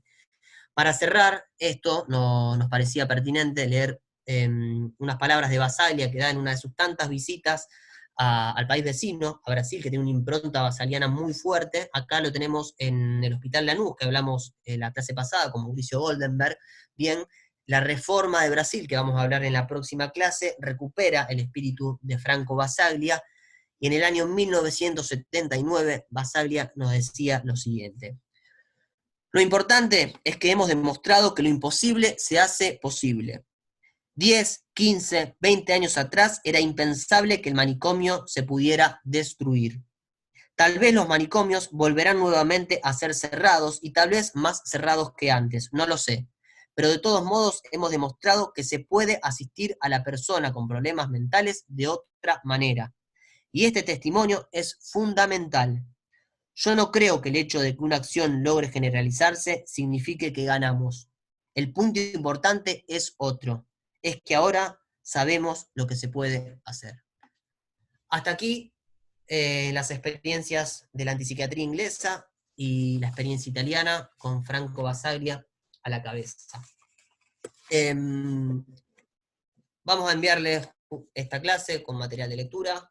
Les agradecemos a ustedes por el acompañamiento, y nos encontramos prontamente con una nueva clase donde vamos a trabajar experiencia argentina y la reforma brasilera. De nuestra parte, un cálido abrazo y será hasta pronto. Juli, no sé si vos querés dar un saludo. Sí, agregar una cosita más, Mauri, antes de despedirme. Perfecto. La clase que viene, como plantea Mauro, trabajaríamos Brasil y Argentina. Vamos a ver si podemos lograr y si existe la posibilidad de pasarles la película de Franco Basaglia, que nombró Mauro, viene de Ciudad de Locos. En caso de que podamos sortear esa cuestión y que podamos hacerle llegar la película, bueno, la clase que viene sería esa película. Si eso no puede pasar, la clase que viene va a ser Argentina y Brasil. ¿Se entendió, no? Más o menos. Bueno, nos vemos. Hasta la próxima, entonces, Mauro.